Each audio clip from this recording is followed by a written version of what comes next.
ಮೇ 1ನೇ ತಾರೀಕು ಸಿಎಂ ಪ್ರಧಾನಮಂತ್ರಿಗಳಿಗೆ ಪತ್ರ ಬರೆದಿದ್ರು. ಮೇ 21ಕ್ಕೆ ಎರಡನೇ ಪತ್ರವನ್ನ ಪ್ರಧಾನಿ ಮೋದಿಗೆ ಬರೆಯಲಾಗಿತ್ತು. ಹಾಗಿದ್ರೆ ಮೊದಲು ಸಿದ್ದರಾಮಯ್ಯ ಬರೆದಂತಹ ಪತ್ರ ಎಲ್ಲಿ ಹೋಯಿತು? ಪ್ರಜ್ವಲ್ ರೇವಣ್ಣ ಪಾಸ್ಪೋರ್ಟ್ ರದ್ದು ಮಾಡುವ ವಿಚಾರಕ್ಕೆ ಸಂಬಂಧಪಟ್ಟ ಹಾಗೆ ಬೆಂಗಳೂರಿನಲ್ಲಿ ಗೃಹ ಸಚಿವ ಡಾಕ್ಟರ್ ಜಿ ಪರಮೇಶ್ವರ್ ಅವರು ಮಾಡಿರುವಂತಹ ಪ್ರಶ್ನೆ ಇದು. ಸಂತ್ರಸ್ತೆಯರಿಗೆ ತೊಂದರೆಯಾಗದಂತೆ ನಾವು ರಕ್ಷಣೆ ಕೊಡ್ತೀವಿ ಅಂತ ಹೇಳಿದೀವಿ. ಅವರನ್ನ ಒತ್ತಾಯ ಮಾಡಿ ಬೇರೆ ರೀತಿ ನಡೆಸ್ಕೊಳ್ಳೋದಕ್ಕೆ ಬಿಡೋದಿಲ್ಲ. ಅವರಿಗೆ ನಮ್ಮ ಸಹಕಾರ ಇರುತ್ತೆ ಅಂತಾನು ಪ್ರಜ್ವಲ್ ರೇವಣ್ಣ ಅವರ ಪ್ರಕರಣಕ್ಕೆ ಸಂಬಂಧಪಟ್ಟ ಹಾಗೆ ಗೃಹ ಸಚಿವ ಡಾಕ್ಟರ್ ಜಿ ಪರಮೇಶ್ವರ್ ಪ್ರತಿಕ್ರಿಯಿಸಿದ್ದಾರೆ. ನನಗೆ ಗೊತ್ತಿರೋ ಹಾಗೆ ನಮಗೆ ಯಾವುದೇ ಪತ್ರ ಆಗಲಿ ಮಾಹಿತಿ ಆಗಲಿ ಬಂದಿಲ್ಲ.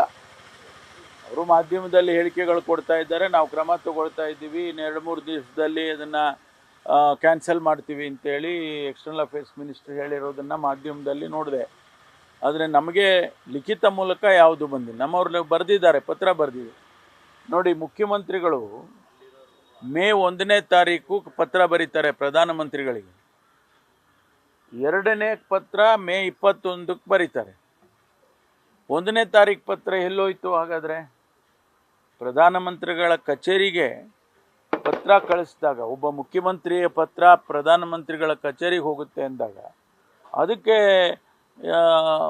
ಗೌರವ ಸಿಗಬೇಕಲ್ಲ, ಅದು ಆಗಲಿಲ್ಲ. ಅದಕ್ಕೆ ಅವರು ಏನು ವಿದೇಶಾಂಗ ಸಚಿವರು 21ನೇ ತಾರೀಕು ಬಂದಿದೆ ಅಂತ ಹೇಳ್ತಾ ಇದ್ದಾರೆ. ಅದು ನಮ್ಮದು ಮೊದಲನೇ ಪತ್ರ ಎಲ್ಲಿ ಹೋಯಿತು ಅಂತ ಕೇಳಬೇಕಾಗತ್ತೆ. ಅದರಿಂದ ಈಗ ಕ್ರಮ ತಗೊಳ್ತಾ ಇದ್ದಾರೆ, ಭಾಳ ಒಳ್ಳೆಯದು, ಅದು ತಗೊಳ್ಳಿ.